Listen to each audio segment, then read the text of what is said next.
अगर किसी लड़की को जिंदगी भर शादी ना करनी हो और उसके घर वाले जबरदस्ती इसका रिश्ता तय कर दें, तो इस सूरत में क्या करें? उसको चाहिए शादी कर ले वो। ये लड़कियां इस तरह की बेवकूफ़ी करती हैं कि हमने शादी नहीं करनी और उम्रें निकाल रही होती हैं, बाद में डिप्रेशन में जाके पूरे खानदान को टेंशन देती हैं, परेशान करती हैं। तो ये हमाकत होती है, इसलिए माँ बाप को फिक्र होती है, फिर वो जबरदस्ती शादी करते हैं। इस्लाम में जबरदस्ती शादी जायज़ नहीं है, लेकिन उसका मतलब क्या है? उसका मतलब ये है कि लड़की कहीं और करना चाह रही है, आप जबरदस्ती किसी और से करा दें उसकी। तो ये मतलब है, जबरदस्ती जायज़ नहीं है। लेकिन वो कर ही नहीं रही कि मैंने करनी नहीं है या 10 साल बाद करनी है, तो माँ बाप को तो पता है कि कल क्या होगा इसका, बेड़ा गर्क हो जाएगा इसका।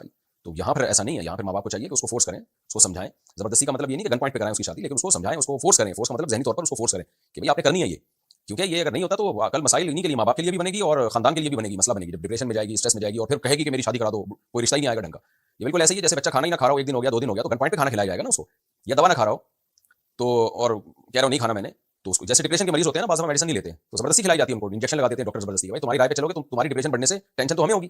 तो बिल्कुल जो डिप्रेशन और स्ट्रेस के मरीजों के साथ किया जाता है कि उनको जबरदस्ती दवा पिलाई जाती है, क्योंकि आपने नहीं पिलाई दवा, उनकी राय पे छोड़ दिया, वो तो कह रहे हैं कि हमने नहीं मेडिसिन लेनी, हमने नहीं टीका लगवाना, हमने नहीं इलाज करना, तो उन पे छोड़ दो आप। तो कल जब उनकी डिप्रेशन बढ़ेगी तो वो उनकी नहीं बढ़ेगी, पूरे खानदान की डिप्रेशन बढ़ाएंगे, वो सब फिर एडमिट हो जाएंगे हॉस्पिटल में थोड़े दिनों में जाके। तो इसलिए जो चीज़ें बिल्कुल बदीही होती हैं उसमें खानदान वाले दबाव डालते हैं और उनको चाहिए कि दबाव डालें वो।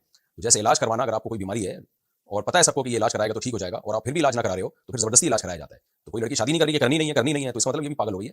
तो इसका भी जबरदस्ती निकाह खानदान वाले कराएंगे कि तुम घर जाओ, अपना जिंदगी गुजारो जैसे सारी दुनिया गुजारती है, तुमको अकेली मरीज से पैदा हुई हो जो बगैर निकाह की जिंदगी गुजारोगी। हाँ, गैर मुस्लिमों में ये चीजें नहीं है, वो उनके यहाँ बगैर शादी की भी जिंदगी गुजारते हैं, लेकिन उनके यहाँ तो बगैर शादी के इसलिए उनके बॉयफ्रेंड के बड़े सेटअप होते हैं उनके यहाँ, और फिर वो जो कुछ कर रहे होते हैं वो फिर मैं ज्यादा डिटेल में नहीं जाता, वो सबको पता ही है क्या हो रहा है। मुसलमान खानदान में ऐसा नहीं हो सकता। तो एक टाइम होता है, उसके बाद फिर लड़की की शादी कराई जाती है।